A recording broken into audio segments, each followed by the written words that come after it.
तो नमस्कार प्यारे विद्यार्थियों, आप सभी का आपके अपने YouTube channel today current information पर स्वागत है।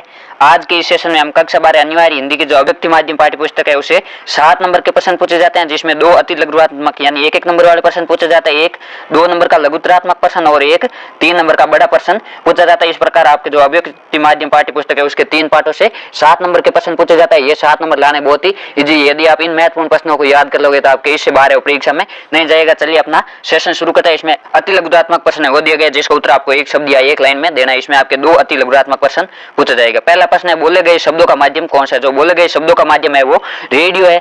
दूसरे, अंतरक्रियात्मकता और सूचनाओं की विपुलता का माध्यम कौन सा है? जो अंतरक्रियात्मक सूचनाओं की विपुलता का माध्यम यानी हजारों सूचनाएं भेजी जा सकती, प्राप्त की जा सकती, इसका माध्यम है वो इंटरनेट है। तीसरा प्रश्न है, जनसंचार के आधुनिक माध्यम सबसे प्राचीन माध्यम कौन सा है? जो जनसंचार वर्तमान में प्रचलित माध्यम है उनसे सबसे प्राचीन माध्यम कौन सा है? उनमें सबसे प्राचीन है वो अखबार है, जो आधुनिक माध्यम में प्रचलित भी है।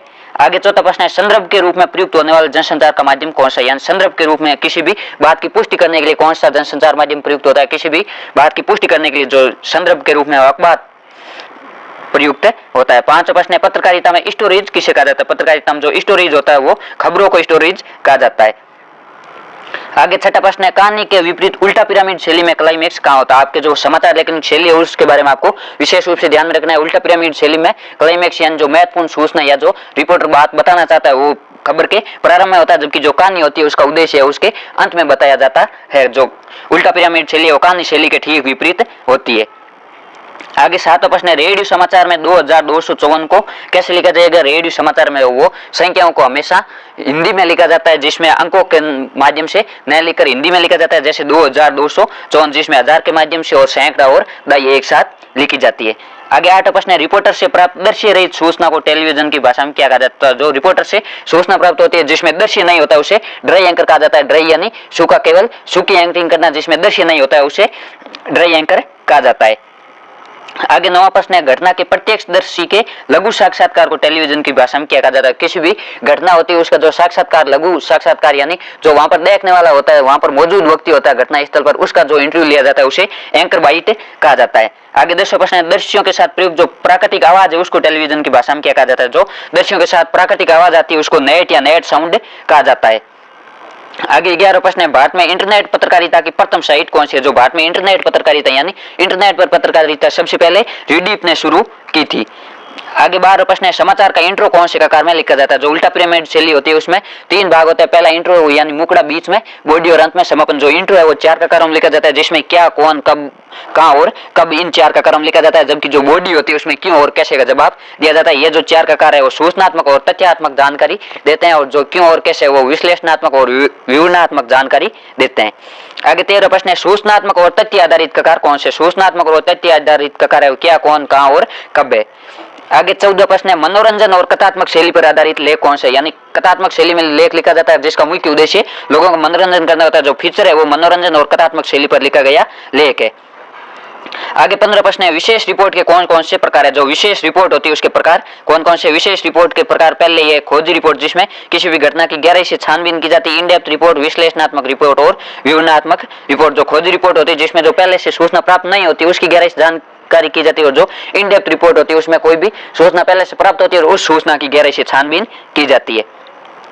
आगे 16वां प्रश्न है, अखबार की आवाज किस लेख को माना जाता है? जो अखबार की आवाज है वो संपादकीय लेख को माना जाता है, क्योंकि जो अखबार का संपादक या जो अखबार के रिपोर्टर होते हैं वो संपादकीय में अपने किसी घटना पर विचार लिखते हैं। आगे 17वां प्रश्न है, लेखकों के नाम से प्रसिद्ध और पसंद किया जाने वाला लेख कौन सा? यानी ऐसा कौन सा लेख है जो लेखकों के नाम से प्रसिद्ध होता है? जो स्तंभ होता है वो लेखकों के नाम से प्रसिद्ध होता है। इसमें जो प्रसिद्ध लेखक होता है वो अपने विचार लिखते हैं। आगे 18वां प्रश्न है, विशेष क्षेत्र में विशेष लेखन के विशेषज्ञ लेखों के लिए निर्धारित स्थान को क्या कहा जाता है? जो विशेष क्षेत्र होता है उसमें विशेष लेखन के लिए जो लेखों के लिए एक स्थान निर्धारित किया जाता है उसे डेस्क कहा जाता है। 19वां प्रश्न है, संवाददाताओं के बीच कार्य का विभाजन क्या कहलाता है? जो संवाददाता या रिपोर्टर होता है उनके बीच काम का बंटवारा है वो बीट कहलाता है, और ये काम का बंटवारा लोगों जो रिपोर्टर होते हैं उनकी रुचि और उनके ज्ञान को ध्यान में रखकर किया जाता है। जिस रिपोर्टर की जिस क्षेत्र में रुचि और ज्ञान होता है उसको उसी क्षेत्र की बीट दी जाती है। आगे 20वां प्रश्न है, भुगतान के आधार पर अलग अलग अखबारों के लिए लिखने वाले पत्रकार को क्या कहा जाता है? जो भुगतान के आधार पर अलग अलग अखबारों के लिए लिखता है उसको फ्रीलांसर यानी स्वतंत्र पत्रकार कहा जाता है। जो पत्रकार है वो 3 प्रकार के होते हैं। पहले पूर्णकालिक पत्रकार जो किसी निश्चित समाचार पत्र में नियमित वेतनभोगी कर्मचारी होते हैं। अंशकालिक पत्रकार जो कुछ समय के लिए लिखते हैं, और जो फ्रीलांसर किसी भी भुगतान के आधार पर अलग अलग अखबारों के लिए लिखते हैं, किसी एक निश्चित अखबार के वेतनभोगी नहीं होते हैं। आगे 21वां प्रश्न है, जनसंचार के प्रमुख माध्यम कौन से, यानी जो पब्लिक कम्युनिकेशन है, लोगों के बीच जो संचार के प्रमुख माध्यम कौन कौन से। पहला है प्रिंट, दूसरा टीवी, रेडियो और इंटरनेट। आगे 22वां प्रश्न है, समाचार पत्र जनसंचार का कौन सा माध्यम है। जो समाचार पत्र है वो मुद्रित माध्यम है, क्योंकि इसमें हर चीज है वो लिखी हुई होती है, प्रिंटेड होती है। आगे 23वां प्रश्न है, समाचार लेखन कौन सी शैली में किया जाता है। जो समाचार लेखन है वो उल्टा पिरामिड शैली में किया जाता है, जिसमें सबसे पहले महत्वपूर्ण सूचना को सबसे पहले लिखा जाता है। 24वां प्रश्न है, समाचार लेखन में कितने ककारों काम में लिया जाता है। यह अति महत्वपूर्ण प्रश्न है, परीक्षा में कई बार पूछा गया। एक समाचार लेखन की शैली और समाचार लेखन के ककार। समाचार लेखन में 6 ककारों काम में लिया जाता है, जो क्या, कौन, कब, क्यों और कैसे। क्या की जगह क्या, कौन, कब, कहां, कैसे और क्यों, इन 6 ककारों का प्रयोग किया जाता है। आगे 25वां प्रश्न है, उल्टा पिरामिड शैली के अंतर्गत समाचारों को कितने भागों में बांटा जाता है। जो उल्टा पिरामिड शैली होती है उसके अंतर्गत समाचारों को 3 भागों में बांटा जाता है। पहला उसका इंट्रो यानी मुखड़ा, बीच में उसकी बॉडी और अंत में समापन। उल्टा पिरामिड शैली में समाचार कौन से 3 भागों में बांटा जाता है। 3 भाग, पहला इंट्रो यानी मुखड़ा, दूसरा बॉडी और तीसरा समापन। 27वां प्रश्न है, टीवी के विभिन्न चरण कौन कौन से। टीवी के विभिन्न चरण फ्लैश है, ब्रेकिंग न्यूज है, ड्राई एंकर है, फोन इन है, एंकर विजुअल है, लाइव है और एंकर पैकेज है। जो टीवी के विभिन्न चरण जैसे फ्लैश या ब्रेकिंग न्यूज, यानी जिसमें सबसे पहले ब्रेकिंग न्यूज के रूप में महज सूचना दी जाती है कि ऐसी ऐसी घटना घटित हुई। फिर ड्राई एंकर यानी बिना दृश्य के रिपोर्टर से जो सूचना मिलती है उसके आधार पर दिखाया जाता है। फोन इन यानी जो वहां पर घटना पर स्थल पर रिपोर्टर मौजूद होता है उसे फोन पर बात करके दिखाया जाता है। एंकर विजुअल यानी इसमें दृश्य दिखाया जाता है, लाइव उस घटना की हाथों हाथ की तस्वीर दिखाई जाती है। और एंकर पैकेज वहां पर जो प्रत्येक दृश्य जहाँ लोग मौजूद होते हैं उनको दिखाया जाता है। आगे 28वां प्रश्न है, फीचर लेख की विशेषता क्या है। एक अच्छा फीचर है वो सुव्यवस्थित, सृजनात्मक और आत्मनिष्ठ होना चाहिए। 29वां प्रश्न है, फीचर लेखन कौन सी शैली का प्रयोग किया जाता है। फीचर लेखन सदैव उल्टा पिरामिड शैली का, सीधा पिरामिड शैली का प्रयोग किया जाता है, जबकि जो समाचार पत्र होते हैं उनमें उल्टा पिरामिड शैली का प्रयोग किया जाता है। 23वां प्रश्न है, मीडिया की भाषा में बीट किसे कहा जाता है। किसी विषय की विशेष जानकारी रखने वाले जो पत्रकार होते हैं उनके बीच जो काम का विभाजन होता है उसको बीट कहा जाता है। 31वां प्रश्न है, फीचर के कोई 4 प्रकार बताइए। फीचर का पहला प्रकार है व्यक्तिगत फीचर, दूसरा समाचार परक फीचर, तीसरा यात्रा परक फीचर और चौथा चित्र परक फीचर।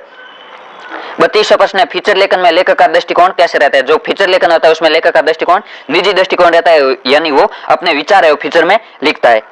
आगे 33वां प्रश्न है, फीचर और समाचार लेखन में एक अंतर बताइए। समाचार पत्र में सूचना देना आवश्यक होता है, फीचर में सूचना के साथ साथ मनोरंजन भी जुड़ जाता है। समाचार की भाषा सरल और विवरणात्मक होती है, यानी भाषा सभी के समझ में आनी चाहिए और उसमें विवरण भी दिया होना चाहिए, विस्तार से होनी चाहिए। लेकिन जो फीचर होता है उसकी शैली है वो साहित्यिक होती है, उसमें साहित्यिक रूपों का अधिक प्रयोग होता है।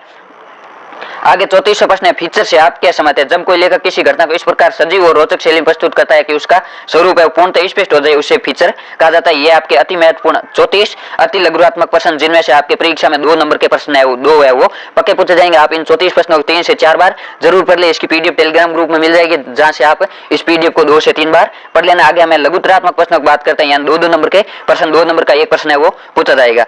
पहला है, भारत में इंटरनेट पत्रकारिता का प्रारंभ किस प्रकार हुआ, संक्षेप में लिखिए। भारत में जो इंटरनेट पत्रकारिता का पहला दौर है वो 1993 में शुरू हुआ और दूसरा दौर है 2003 से शुरू हुआ। पहले दौर में भारत में भी प्रयोग हुए .com का तूफान आया और शीघ्र चला गया, अंत में वही टिके रह पाए जो मीडिया उद्योग पहले से थे। रेडी पे वो भारत की पहली साइट है जो गंभीरता से इंटरनेट पत्रकारिता कर रही है। भारत में जो इंटरनेट आधारित पत्रकारिता है उसका पहला दौर 1993 में शुरू हुआ और दूसरा दौर 2003 में शुरू हुआ, जो आज तक जारी। पहले दौर में बहुत अधिक प्रयोग हुआ, जो .com कंपनियां उनका तूफान आया और धीरे धीरे वो सब कंपनियां बंद हो गई, अंत में वही टिके रहे जो पहला मीडिया उद्योग में थे। और जो रेडी पे वो भारत की पहली इंटरनेट पत्रकारिता की साइट है जो गंभीरता से इंटरनेट पत्रकारिता कर रही है।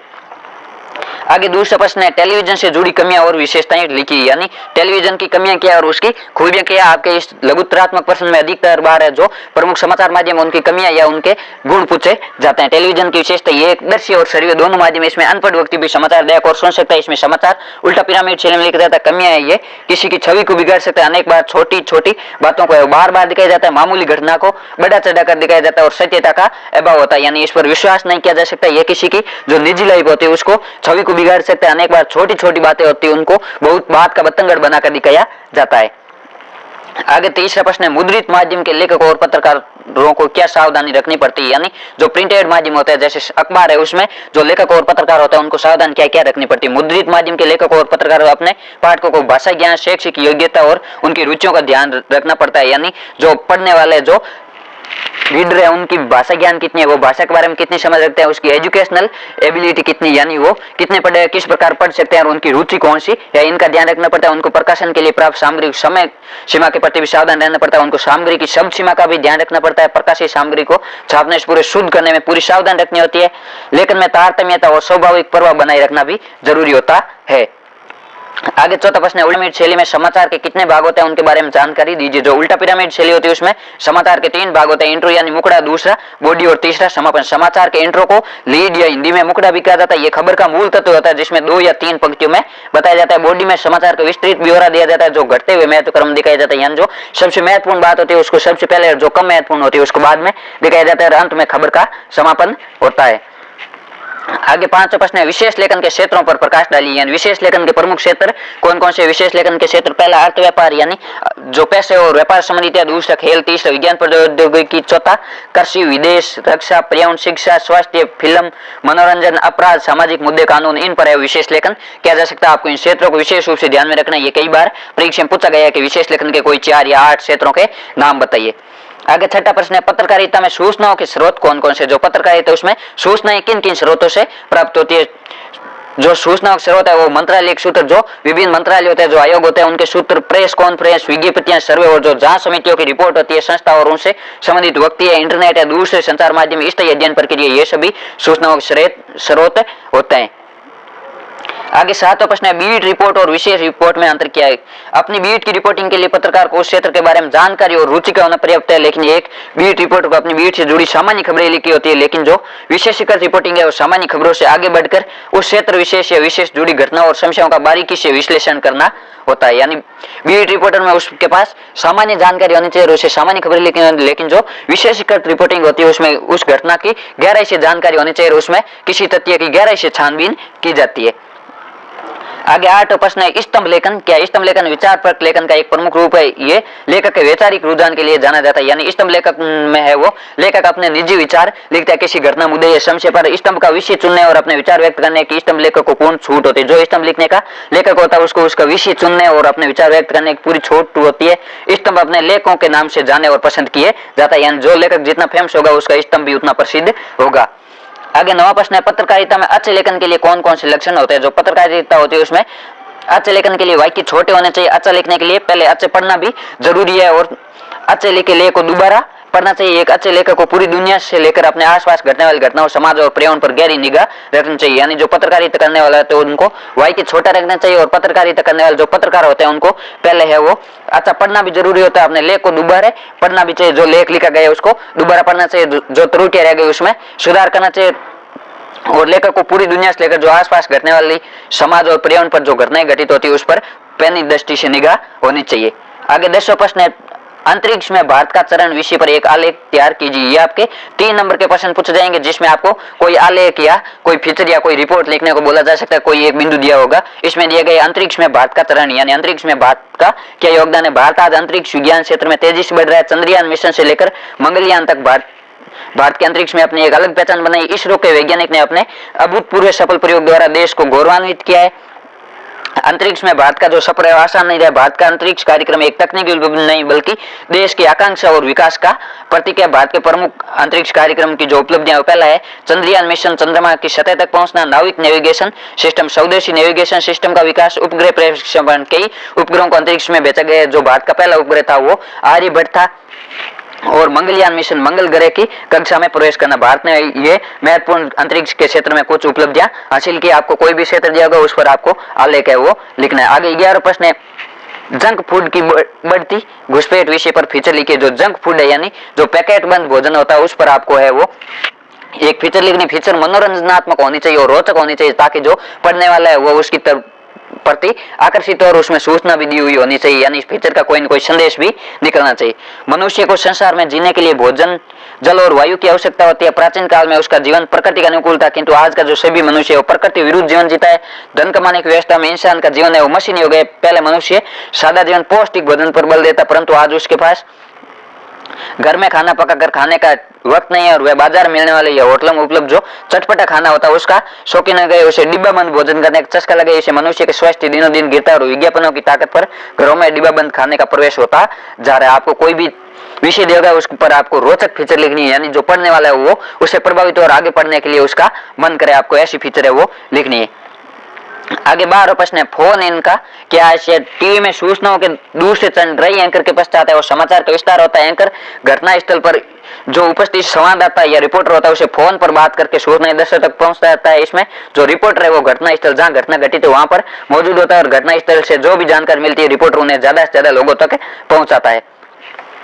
आगे 13वां प्रश्न है इंटरनेट से जुड़ी विशेषताएं और कमियां लिखी। यह आपके अति महत्वपूर्ण प्रश्न है, परीक्षा में कई बार पूछा गया है कि इंटरनेट की गुण क्या है और उसकी कमियां क्या है। इंटरनेट की विशेषता ये 24 घंटे सूचना और समाचार उपलब्ध कराता है। पूरे समाचार पत्र पत्रिकाएं अनेक पुस्तकें इंटरनेट पर उपलब्ध सभी जानकारियों के स्रोत है जो संग्रहणीय है। इंटरनेट की कमी इसमें अश्लीलता होती है, इसमें दुष्प्रचार होता है और गंदगी फैलाने का साधन है, इसमें विश्वसनीयता का अभाव है और सांस्कृतिक प्रदूषण का अभाव यानी इसके माध्यम से संस्कृति प्रदूषित होती है। इस प्रकार आपके जो अभिव्यक्ति माध्यम पाठ्य पुस्तक है उससे आपके ये अति महत्वपूर्ण प्रश्न है वो बोर्ड परीक्षा में पक्के पूछे जाएंगे।